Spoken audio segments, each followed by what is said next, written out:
and welcome back to our number 3 for the 14th annual Radio Dismuke New Year's Eve broadcast. And that, what we just listened to, of course, was Auld Lang Syne, and it was one of Eric's recordings. Eric, tell us about that. Well, this is a recording that was recorded on January 19th, 1909. There really isn't a credit given for the artist, though when I looked this up in the discographies, apparently it was this was the work of Chris Chapman, and I'm not sure who Chris Chapman was, but anyway, rather unusual in that it was one of the few recordings I've seen that had a New Year's Eve theme from this era. Yeah, and the bells, I mean, they sound really good, and that was one of the things with the bells. You had a lot of bell recordings from that time because bells, the full sound spectrum was able to be caught by the acoustic recording process, so bells sounded really good on acoustic records, whereas the things such as violins sound just flat and nasty on acoustic recording process, but the bells, you could hear them very well. One thing to look for if you're interested in vintage recording from this era is to keep your eyes peeled for a Stroh violin, S-T-R-O-H violin. Basically, it's a typical looking violin with a metal horn fastened to the back. And what it does is it magnifies the sound that the strings make. So they're much louder than a typical... Hold on. Talk again. Keep going. Yeah, it's much louder than a typical violin would be. Sometimes I have heard there's reports in Europe they used to actually use them in orchestras when additional volume was used. Needed in the string instrument section, for example. And your voice there now, Eric. That the little pause there is we had the microphone turned backwards, so the microphone was facing away from you, and I turned around, and your voice sounded a lot richer after that. Yeah, that's good. It's very good. It's very good. Okay.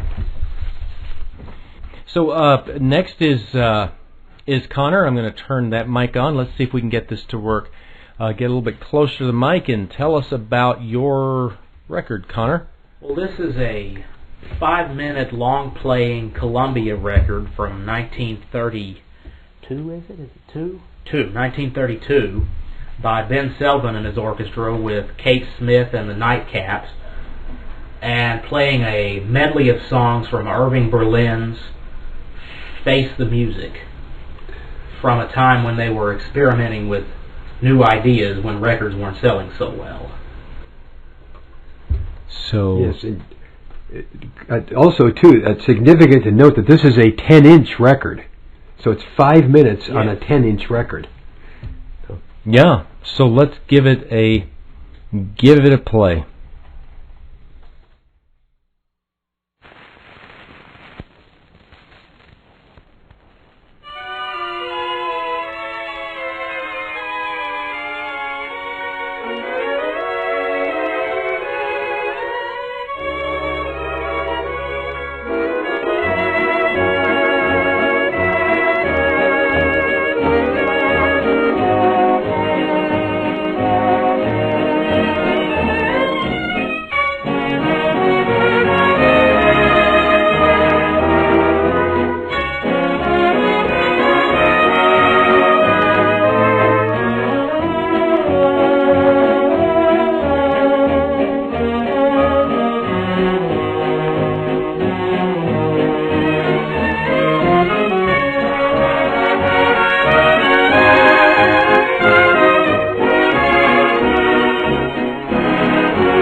light and sweet melody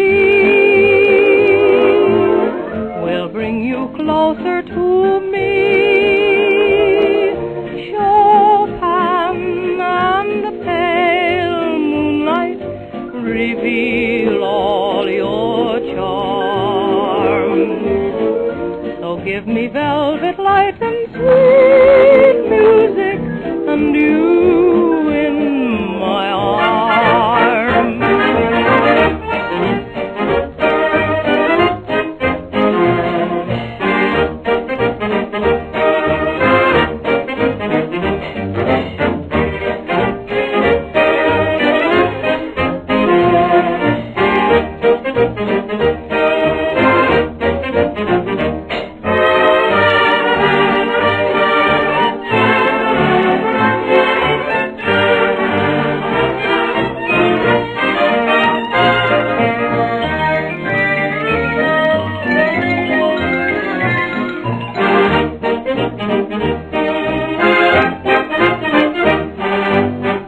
just around the corner, there's a rainbow in the sky.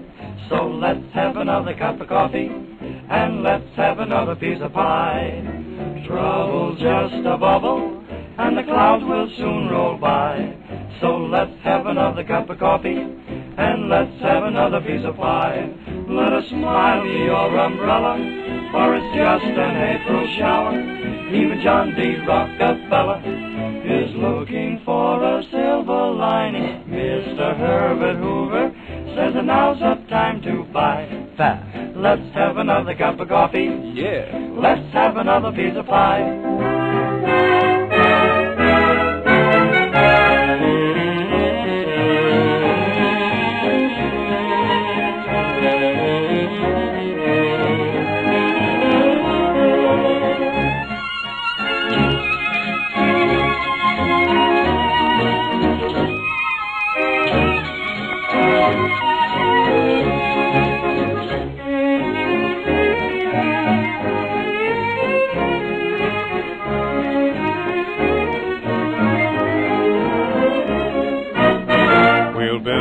Castle in Spain, on a roof in Manhattan, and in our lofty domain we'll pretend to be Latin. You'll sing a sweet little tune while I sit and strum my guitar.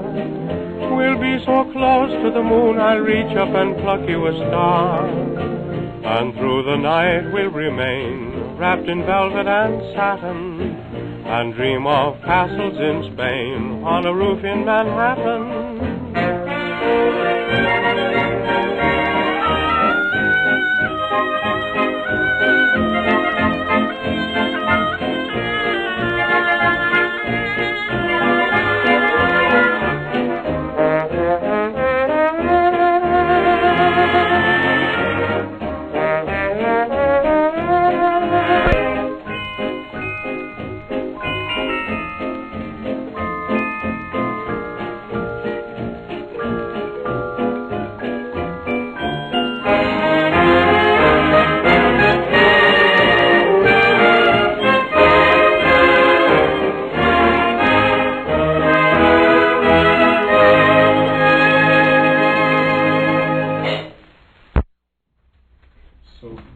So Connor, that was a really good one. I enjoyed that. That was I wasn't familiar with that one, and yeah, that was also a hi-fi recording. Victor was not the only company that did hi-fis, so that was a long play hi-fi record. And what prompted all that was Hit of the Week came out with their 5-minute discs on one side with the narrow grooves, and Columbia decided to catch up. And Victor at the same time was coming out with their long play records, which were 15 minutes. Those went at 33 RPM records. And then when Hit of the Week went out, I mean, it was Wang Records anyway, so all of them went away. So it was a... And you'll sometimes even find their subsidiary labels, like Clarion and Harmony also had the 5-minute... They actually did. They actually did two different things. They did 5 minutes. You got to get close to the mic. They did 5 minute, and they did double track, so you could pick. Yes, we played those. Yes, you could pick the one track or the other. That's cool. Mm-hmm. Yeah. So up next is going to be... we have an Edison record. Got an Edison record, so what we're going to do is a stylized switch here, and I will do that while we've got Dustin telling us about it. I know us Edison guys, we got to be difficult, right? Alright, this is a Edison record, 51661. This is the L side, and it's 5'2", Eyes of Blue. Has anybody seen My Girl? And it's by one of the best, in my opinion, best house bands that Edison had, and that was Golden Gate Orchestra. And they later became California Ramblers. So this is one of my personal favorites. I finally acquired this one this year, so I think it's appropriate to play it. So when you're ready. Alright, so we've got the stylized switched out. I've got it over to Hill and Dale. Now when we play the next record, so we don't have a false start, remind me to switch it back to vertical. And so let's do that. We also have it, whoops. And there we got it set up for acoustical, so we're all set. We're at 80 RPM. We're ready to play the diamond disc.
what those 5 foot could do. Has anybody seen my girl?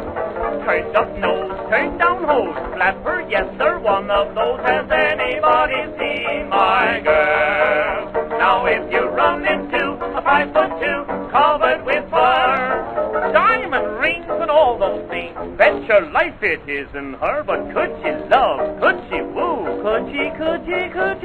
Has anybody seen my girl?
And that was the hold on, that's not good. I mean, we like to listen to this stuff, and I'll grab the speaker quick enough. It wouldn't be Radio Dismuke if we didn't have that. Yeah, it wouldn't be. Matt just said we wouldn't be Radio Dismuke if we didn't have that. So, speaking of Matt, he is here. Matt from College Station has come back. He was not able to be here last year, and he had some travel difficulties en route here this year because he's now from Florida. From Florida. And he came from the hurricane zone too, so yes. He's had some interesting past few months. Definitely, but a week without power is interesting. Yeah, unfortunately, he was not in the area that was hit worse. That was further to your east. To the east. My area is the second worst, so we lost power for a week as opposed to a month. But you also had, but damage-wise, I had several trees down. It cost about $2,500 worth of debris removal off my property. So I had some roof damage as well. So it didn't get away unscathed, but much more fortunate than the majority of people around me. Well, that's good. So what we're going to do now is, while you talk, and you're going to get, I'll try to raise the mic later between things, or get the chair, yeah, because you don't have earphones, you can't hear, so it's not optimal from the height. Okay, how's that? That's a lot better. So while you talk a little bit, I'm going to get the style I switched out so that we can play this. Sure. This Vocalion. So Vocalion, was a label produced by the Aeolian Company, and then around 1924-ish, 5-ish, they were bought out by Brunswick Balky Collender. Well, Vocalion served as a subsidiary label to Brunswick, and most often, not always, but most often had different content. It did have some issues that were issued on both labels, however. But this one was only issued on Vocalion, and it's from 1929, when Vocalion seems to have had poor sales starting around 1928 up until the 30s. And this is from 1929. It's the Wolverines, which is a group put together. It's not the original Wolverines. It's actually just the Wolverines. It's a group put together by an associate of Bix Beiderbecke named Richard Voinow, and Richard Voinow also directed the final Bix Beiderbecke and his orchestra sessions for Victor in 1930. And the title of this song is called He, She, and Me, with vocal by Frank Silvano. All right, so let's give that a spin.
She was my pal, she was my gal, and they meant the world to me. We were friends under oath, I was thrilled with love's charm. I trusted them both till I saw her in his arms.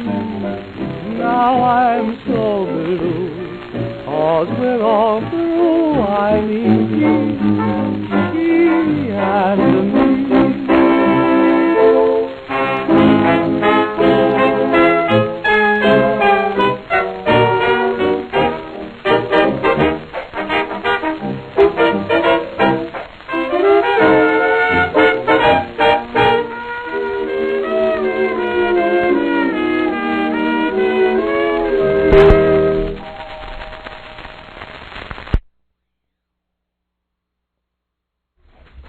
So that was a 19.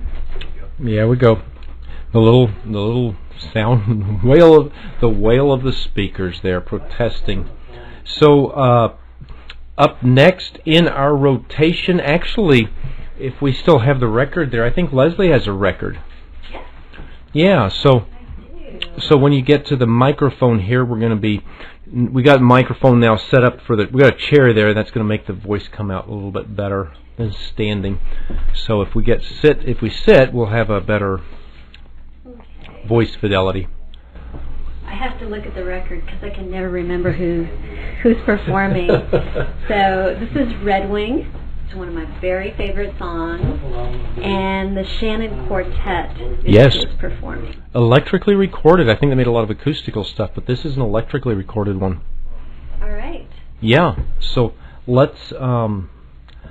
And it's a 19. I think 13 was the song. So the song was written around 1913, and there was a lot of acoustical recordings by that at that time.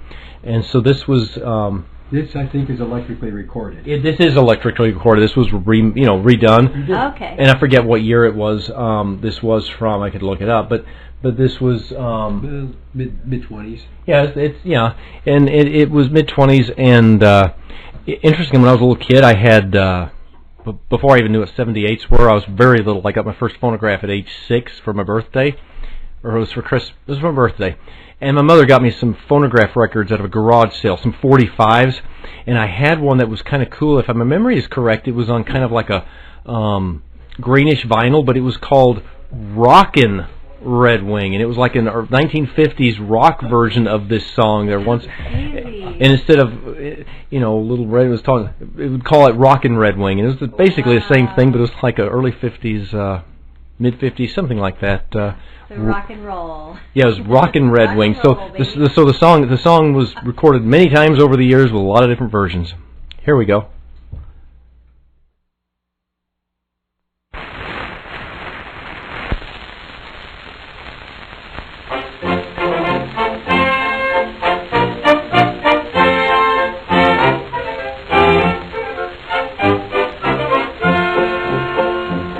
There once lived an Indian maid, a shy little prairie maid, who sang a love song gay. As on the plain she'd while away the day, she loved the warrior bold, the shy little maid of old. But brave and gay he rode one day to battle far away. Now the moon shines tonight on pretty Red Wing, the breeze is sighing, the night bird's crying. All upon easy star brave is sleeping, while Red Wing's weeping her heart away.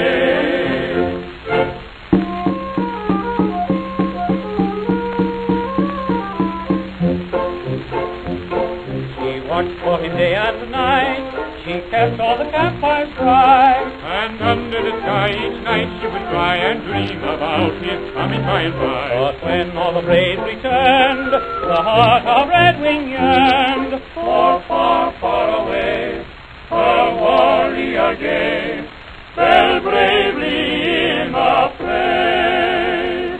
Now the moon shines tonight on pretty Red Wing, the breeze is sighing, night birds crying. All of honey, the star her brave is sleeping, while red wings weeping her heart away.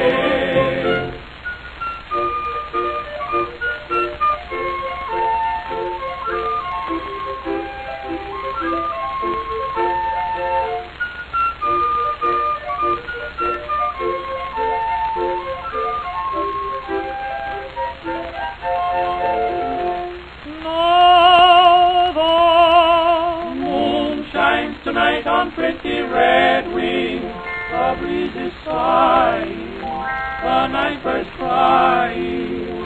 Full of honey, the star her brave is sleeping, while red wings weeping her heart away.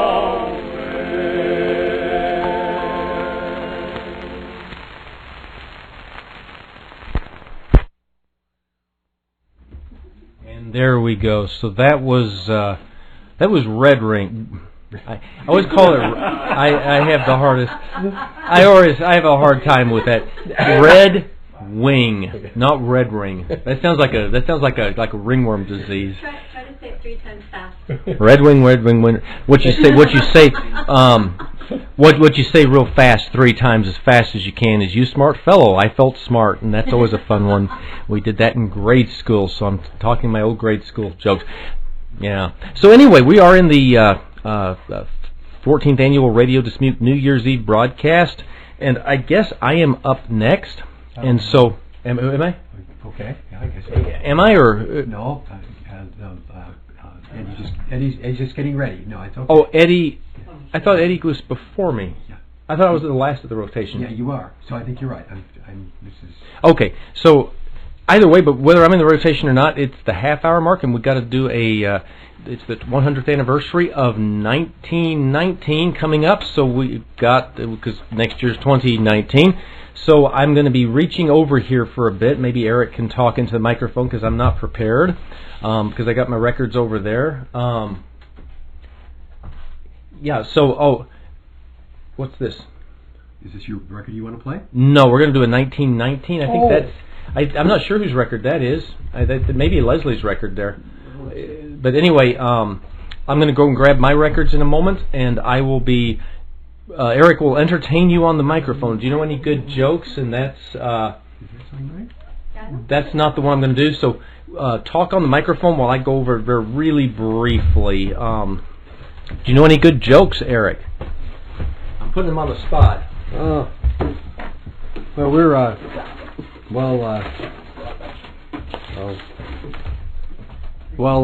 we search for an appropriate 1919 record. We can look back on the. Still looking. Okay, there you go. And some records here. I was going to say, if you'd like, I have a record here that we could play. Why don't we do that? Well, I've got the... Oh, I put them over here. There you go. Okay. I put them over here, so I picked all the stuff. So one of the things... I'm so sorry about that, everybody. I lost track where the stuff was, and then I put my records over here for safekeeping, away from the others, and I forget I put them over there. So, wonderful organization. So, I'm just super organized, aren't I?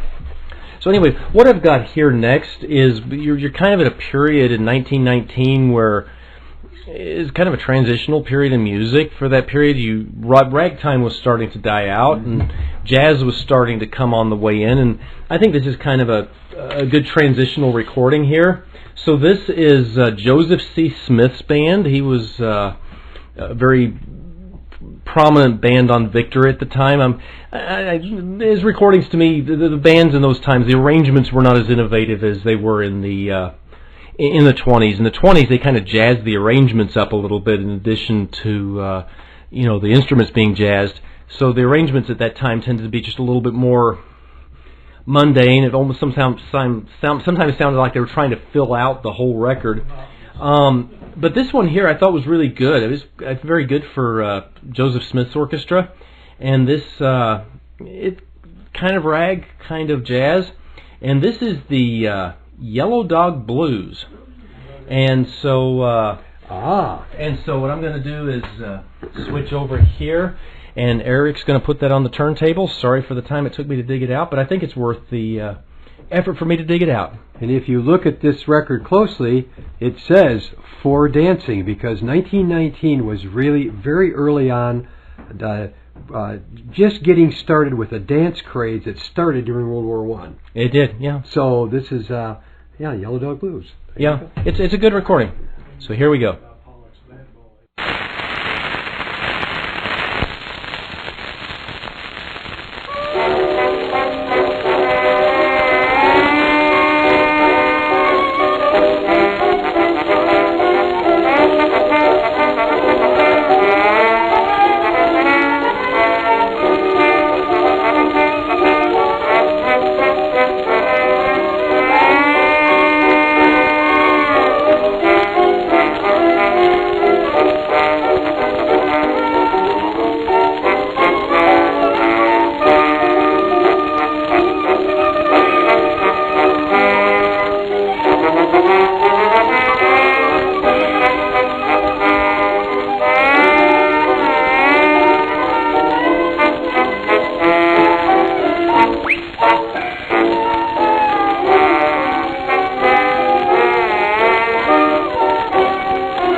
And there we go. Those are the Yellow Dog Blues from 1990. That is just evil. We turned it up so people in the multiple rooms can hear that, and that really does it. It's like right between two microphones, so it does not like that at all.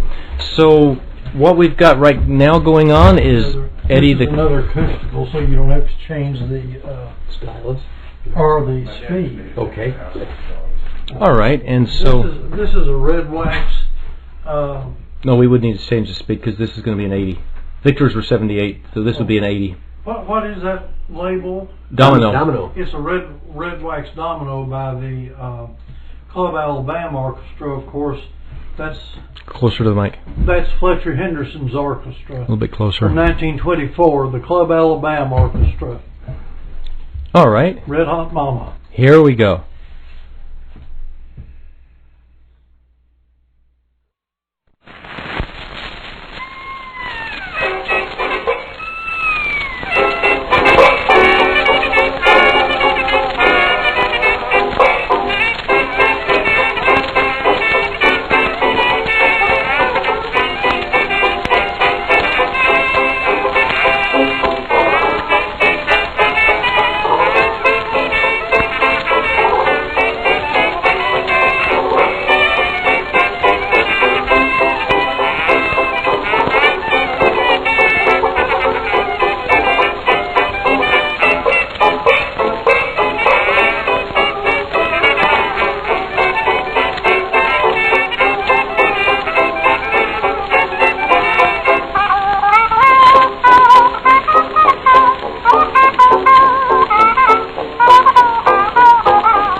that was a nice jazzy acoustical recording. And speaking of acoustical recordings, now with all my little technical issues we've been having tonight, we're going to challenge ourselves even further technically, because we have here, Eric, tell us a little about the machine you've got here. So you've got a cylinder machine, and this was several years ago. We actually did the broadcast from this house.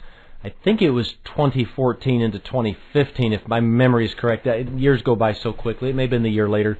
But Eric had brought his cylinder machine at that time, and tell us about the machine.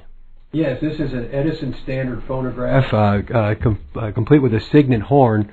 The Signet horn enables it to have a little more volume than a standard phonograph with just a straight horn. It was easier to keep it contained in a place where you could have a lot of sound and it didn't take up a lot of room. Because the Signet, not unlike a swan's neck, it basically starts small, curves back, turns out, and flares out the horn. So that's what a Signet Signet horn looks like. This particular machine, believe it or not, has been in our family for 110 years now. It was originally purchased at Grinnell's in Detroit in 1908, and it was presented by to my great-great-grandfather by his son, and it placed both 2- and 4-minute records, and it was rescued from a family attic and presented to me as a Christmas present from my mother back in 1966. So it's she and I were talking about it here not too long ago, and it occurred to both of us that I have actually had this set up longer than anybody else has in the family now, because I've had it since '66. So it has needed a little bit of work. I had to take it out and put a little oil and make some adjustments on it yesterday so that it would kind of make the trip. But it's about ready to be shown again, and so I hope we have some interesting cylinder records for you tonight. It's cool. So what this means, though, is these were entirely. So what we've been playing these records on is I've got a modern turntable with specialty processor, specialty stylite to make the 78 sound good. So we don't have that for cylinders. That's about a $30,000 machine. You can get one from Kurt Knott called an archaeophone. So what we're going to do is going to do it the really old-fashioned way. Is I'm going to get a microphone here, and we're going to turn that around. And everybody here is going to have to be really quiet, because otherwise the radio audience will hear our background noise while it's playing. So Eric, why don't you tell us about the first cylinder, and then I'll improvise while we get the microphone turned around. And I don't know the ideal placement for it, but it's loud, so we'll get I think it'll come out good. It did a few years ago. Now, this record is particularly loud. I tried to pick out ones that would project well, and this first record, as I was trying to figure out what I was going to say about this, the Edison Phonograph Monthly from February 1909 gave me a little help because it was in the catalog. And this is the National Military Band playing, and the copy includes the comment that the curious gyrations of the euphonium keep the listener on the tiptoes of expectation. So with that wonderful copywriting, I would present to you the record called Ginger by the National Military Band, and of course it's on the Edison record. All right, so I'm going to turn the microphone around here, and so in Eric's microphone, I got to turn it around so it points in this direction.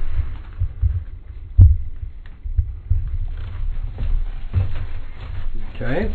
And I'm going back to my microphone, and I should be able to hear everything through that microphone and adjust the sound accordingly. So go ahead and start, and I'll try and. Okay, you will hear a whirring sound as the motor gets up to speed. It's picking up. You can hear it. I bet the audience can hear that.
And so what I'm going to do for the next cylinder we play, so this sounded, just everybody in the room, I'm listening through the headphones, and it sounded really good, but I have the mic kind of lower, actually closer to the cylinder than I do the horn, so it actually picked up some of the surface noise, which it would anyway.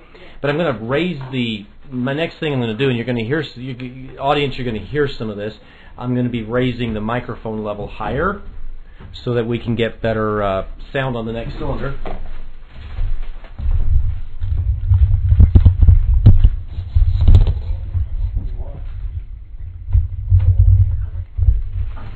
And Eric, the microphone's still working here. Here we go. All right.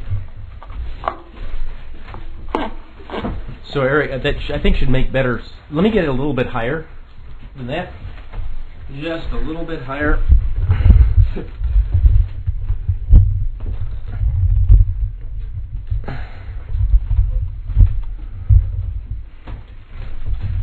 And there we go.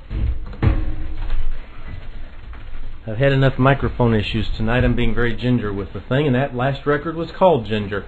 So the next one up, have you got that picked out, Eric, or do you need more time? No, this is Dustin. So Dustin, tell us a little bit about that. Well, I guess we could use this since it's so late in the night to do a drink responsible, drink and drive campaign, because this song might be reminiscent of what might happen, but this is a late cylinder record. 5628 is the number. It's In the Jailhouse Now by Frankie Marvin.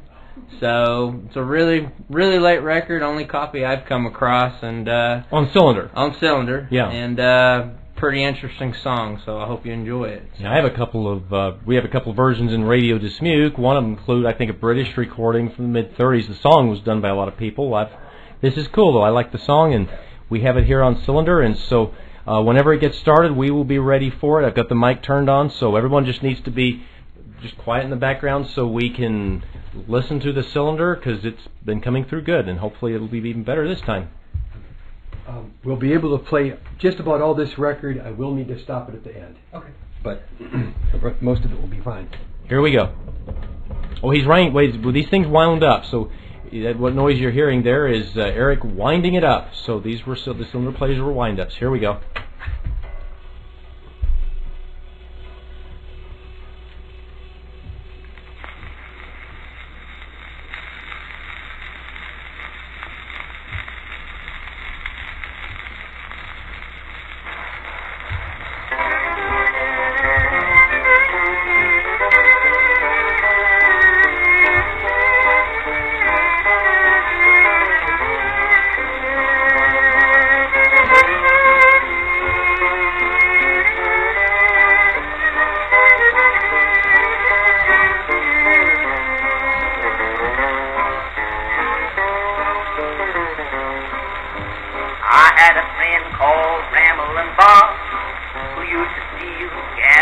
He thought he was the smartest guy in town.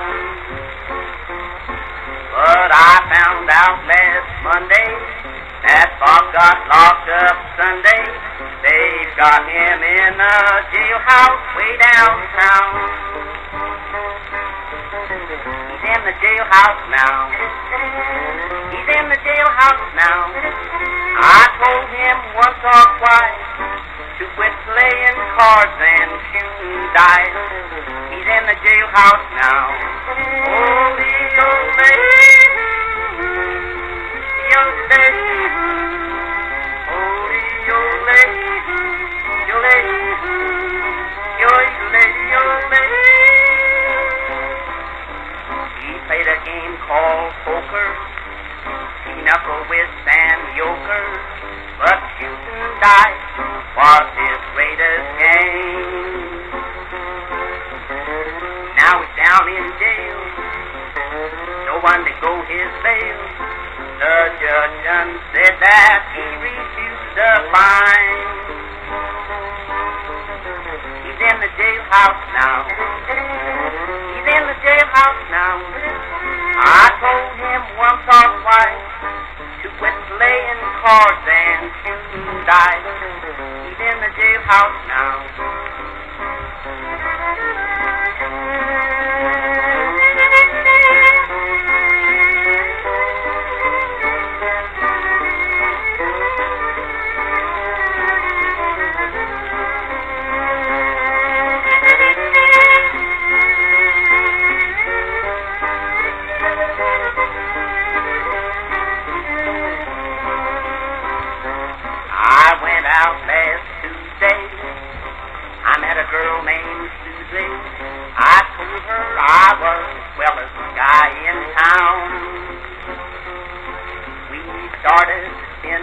money. He started to call me honey.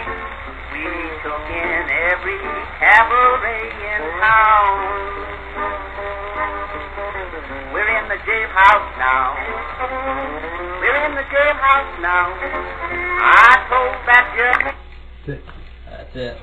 All right, so something interesting about this, and I don't know if anybody else picked up on that, but that was electrically recorded. Yes, that's right. Yeah. That was recorded in July 1929. So what happened is, in 1913, Edison had to meet market demand. He was the only person selling cylinders anymore, pretty much, and so he came out with the diamond disc record. And so for about a year or so, they continued making masters for the blue amberol cylinder records, but the market for those gradually got down. Edison didn't believe in obsolescence, so till the very bitter end in 1929, he continued issuing cylinders, but he would dub the cylinders from diamond discs. So this was actually recorded electrically and issued on the needle type electric, but he was still doing the diamond discs. So I mean, this is an extremely, on any format this song would be rare, but in cylinder, the cylinder sales were so small.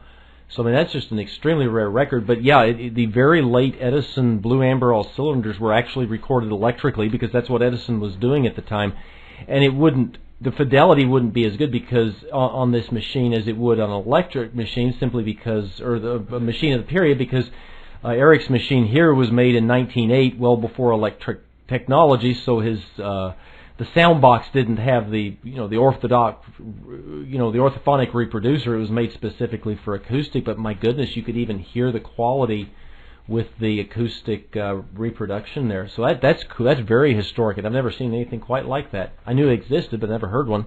Yeah, if you really want to give a blue amber recording if you really want to hear a blue amber recording with everything it can give from a sound standpoint, it needs to be played with a diamond stylus. And this is right now it's set up. This is set up for wax records and that kind of thing. So so that makes a big difference too. Also too, the person who is listening carefully to this record, you can actually hear on these blue amber records when the dubbing process starts, and that the pitch of the scratch changes a little bit. Yeah. In fact, we could, if you wanted to play that, we could actually demonstrate it. If you wanted to, so what we'll do is I'll turn the mic volume up real high on that one there. Yeah. I'm going to turn it up as high as it can go. So.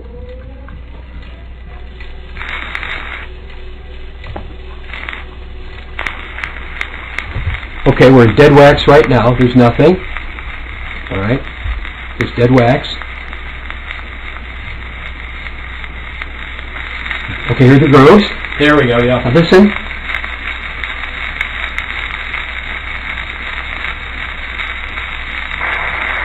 There's your dub right there. Now they're in the diamond disc. So I picked that up. Now I don't know how much we will. Yeah. I picked it up perfectly. We do compress the audio a lot for the internet transmission, but I picked that up, and I think that'll be heard by the audience. So that's cool. Does anybody else have any more cylinders since we've got everything set up? What else do we have? Do we have time for another cylinder for someone? Play another one? We're going to do we're at the top of the hour, so it's going to be kind of hard to switch back anyway. So if you have another cylinder, let's do it. Sure, bring it, or whatever you want. Whatever's up, let's do another cylinder now because we're set up for that. Yeah. And we don't have time before the end to switch back. So we'll make use of the setup. How many more minutes do we have? We just got a little bit for the top of the hour thing here, so we got time for another cylinder, and we're gonna be getting another cylinder here. Okay.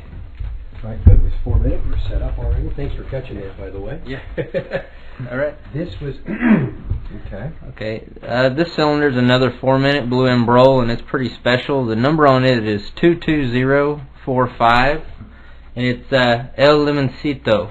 So the history on this is the same band. They don't know exactly who they were, but they also recorded with Victor and I believe possibly Columbia. But they recorded with Edison, and it's some of the first mariachi music recorded. And this is part of the Edison Foreign Series. This is the Mexican Series cylinder. And this is a 4-minute version, but there's actually some rare versions that are actually 2-minute on Blue Amberol records. So this is El Limoncito.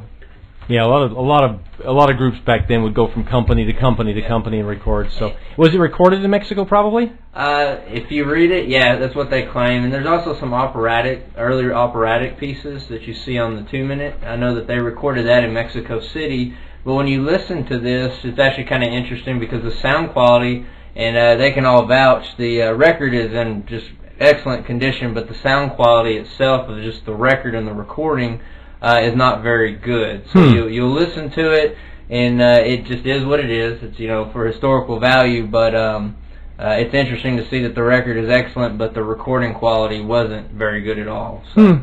That's interesting. But I mean, Edison had studios all around the world, like all of them did. I mean, he had a lot of studios in all the different countries. So here we go. So again, we're going to do this by open mic. So we're going to be real quiet while we put that on, and I'm going to turn my mic down, and we're going to listen to the cylinder now here.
And what's interesting is limoncito means little lemon or little lime in Spanish, and I've had some native influent Spanish speakers listen to this, and they've always told me that the quote-unquote, the dialect is really native. It's a different dialect than what they're used to in modern Spanish in Mexico. So that was always real interesting to hear from people. So it might have been a field recording of some sort, because you said it was the fidelity was lower than normal, so that they had a lot of field recording equipment. So maybe this was a field. Mexican Edison went out to some province or something somewhere. Very possible, because a lot of the Mexican series you hear is operatic or classical type music, but this is real what they consider traditional. It's just very different than what you usually hear on any of the Mexican series cylinders. So yeah, and I've run across some really great ragtime records from Mexico. I mean, hard to find here in the United States, but Mexico had just incredible. I've seen some Mexican composers that had just really nice stuff. So the musical scene in Mexico in the early 1900s was just outstanding. It was everywhere, but I mean, I've just found some really good stuff. Yeah, and before the Mexican Revolution, there was a whole golden age in Mexican literature, art, music, and But after the Mexican Revolution, you see that kind of disappear. Yeah, well, for years now, of course, I listen to the internet, but I'm driving around at night. Of course, I like the kind of music we're playing, and the stuff I hear on radio today is just. It's worse than noise to me. It's very. I can't stand the modern stuff. But I could listen to XEG out of Monterey is a 100,000 watt radio station, double the strength of anything in the United States. It can be picked up from South America to Canada, and it's not as nice in recent years. But if I was driving late at night and wanted to listen to music before the internet came along in the car, I turned to XEG, and the music was it's called ranchero, which I guess is their version of country, but it would feature accordions and violins. It was very melodic. It was really good. So the tradition kind of continued. So, well, anyway, we are at the top of our third hour. So what's going to happen is this really professional announcer is going to come on and tell you that this is Radio Dismuke. And we're going to be back at the back end of the hour. Roughly, we're pre-recording this, but sometime around now should be a New Year in the Central Time Zone where Radio Dismuke is located. So whether we're a little bit early or a little bit late, happy 2019 to the Central Time Zone. And we're in the future. Y'all are in the past, but we're in the past too musically. And so we're going to do a pause here, and then we will be right back with more wonderful music. Stay tuned.